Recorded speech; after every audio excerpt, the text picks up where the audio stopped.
Shama harka fuunee kabajamtootaaf Oromoo Tiyuub LG akkam nagaa fayyaa jira jirtu sin jenna. Baga jiraattanii baga nagaa taatanii baga bara 2000 fi bara 2000 guyyaa bara haarawaa ittiin bagatti sin sigee sin jenna. Egaa barri haaroonni kunoo kana qabatee dhufe jechuudha. Kunoo kan baranaa kana fakkaata. Egaa akkuma beekamtutti hordoftootaa fi jaallatamtootaa fi kabajamtoota Oromoo Tiyuub LG akkuma laallee garrutti muummichi ministeeraa Dr. Abiy Ahmed haala kana hojjechuun isaa hedduu waan nama yaachisudha. Maali yoo jettan taate namoota ni beeka. Haala kana yoo inni itti fufu taate lolli guddaan ni baha. Qeerroon haareetti hiyyoom lolli eegana achi eegalamuuf ta'a jette waan lafa kaatu na fakkaate jechuudha. Kun shakka hin qabu. Garuu arkiloo sit naftanyaadha wajjin naftanyaa maangaa jettee bifa walalootiin nu arrabsaa jirtu tanaan taa'ee harka rukutaaf jechuudha. Harki rukutuun isaa kuni hedduu nu ajaa'ibsiise jechuudha. Akka waan intalli sila walaloodhaan maangaa jettee uummata Oromoo arrabsisaa jirtu tun akka waan gartee isaaf intala adaadaa isaa taatee fi waan natti fakkaate odeeffannoo xiqqishoo dhageerraayi. Egaa akkasumatti Dr. Abiy karoora yookaan jaarmiyaa tokko arkiloo keessaa qaba jechuun takka dhabamu. Akkuma beekamu sababiin inni kana hunda dalagee fi ifaan hayni inni Oromoo dhoksaa deemu irratti mul'ate jechuudha. Egaa hayni tokko maali yoo jettan Lammaa Magarsaa jeena Oromoodha kan dhugaa malee dharaa hin beekne kan sabaaf dubbatu kan sabaaf yaadu akka inni miidiyaa irratti bahee hin dubbanneef bika irraa jijjiiree jechuudha. Kan silaa irraa sabaaf dhaabbatu jechuudha. Har'a garuu Dr. Abiy imaanaa gootonni itti kanne nyaachuun har'a galanni qeerroodha. Maangaa jechuudhaan deebi'eefi jechuudha. Egaa haa ta'u dachaa goonee kafalachuun keenyas hin oolamu. Abiy galata qeerroodha akkanatti balleessee jechuun ni danda'ama. Gamanaan as deebi qeerroo amaanaa qeerroodha. Qeerroon amaanaa isi Johar Mahmaditti kennet xiinxalaa siyaasaa obbo Johar Mahmad jechuudha. Johar fuudhee lammaan fuudhee Abiy kenne jechuudha. Abiyyiin kunoo naftanyaadhaan dabarsee naftanyaan immoo nu arrabsaa jirti jechuudha. Egaa amma akkasumatti Dr. Abiy haala kanarra jira jechuudha. Amma Johariin kompiitara irraa lammaarraa akka fuudhu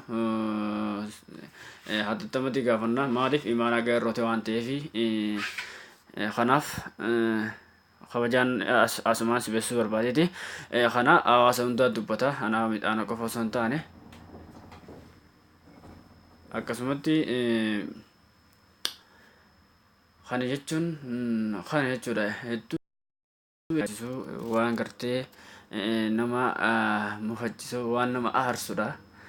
Kana takkaa lama jee tuquu hin danda'u waan hedduu gartee namallee ajaa'ibsiisati jechuudha. Kana jechuun amma Dr. Abiy yoo gartee uummanni naftanyaadha qabee lubbuu itti fidatee uummanni Oromoo na bira jira.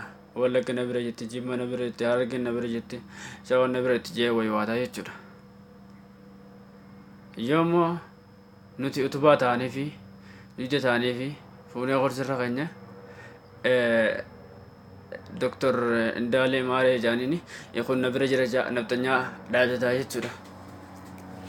Garuu inni isaaf hin galle bakki itti hubatti hafte edaan sababni inni afaan Oromoo gaafii afaan Oromoodhaa deebisuu dhabeef kana ta'uufi fuuldura waan biraa eeggachuu jira edaa guyyaa dhabe malee. Gaafii afaan Oromoo yeroo hedduu yeroo dhibbaa ol gaafatamaa ture.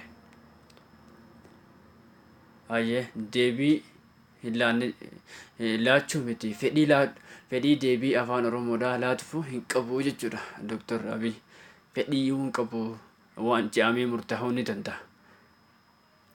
Egaa guyyaa tokkollee taatu silaa barra waan tokko namni guyyaallee taatutti si qaba. Homatti ni zaabne jechuudha. Oromoo tanaaf homatti ni zaabne jechuudha. Yaa qeerroo rabbi obsa isiniif haa kennu kunoo galanna keenya kana ta'e. Homaatii miti rabbiin sababa uumuun malinta sababa wanni uumeef bilaashii miti kanatti naftu. Egaa haa ta'u kunoo kan namni hayyuu jee jaalalaa fi bakka meeqa diraangesee kunis faarsee kunis gartee abiyyi qaroo biyyaatii qaroo sabaati jehee hanga faarsee bakka kanaan ga'ee jechuudha.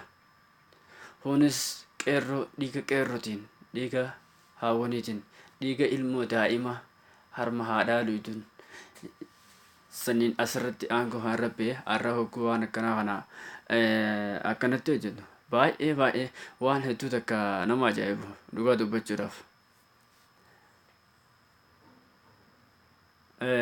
Kanaaf obboleeyyan kiyya kuni waan hedduu nama ajaa'ibsiisati. Aduu burga nama qeeroon tarkaanfii irratti fudhachuudhaaf ilmaa shakkii guddaan na keessa jira waan. Haka qeerrootiin dhiiga qeerrootiin masaraa mootummaa ol seene har'a garuu naftanyaadhaaf taa'ee harka dha'uun isaa hedduu gartee waan nama ajaa'ibsiisu jechuudha.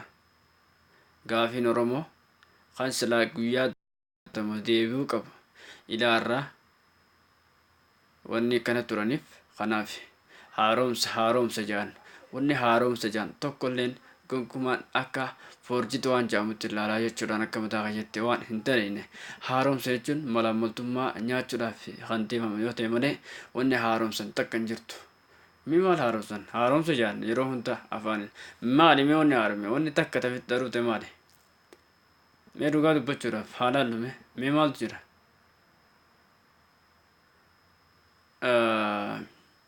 Qormaata dhiyoo tanaatis kan kana dalage isa ta'uun shakkii nool jennee yaaduu hin dandeenya jechuudha. Egaa qaroon saba abbaan qeerroodhaa Jowaar Mohaammad akka dubbatanitti gooftaan OPDOdha wayyaanedha gooftaan ODPdha nafxanyaadha jedhe. Naam dhugaa keeti. Waanuma jiru ifaa bilisatti. Egaa kun waanuma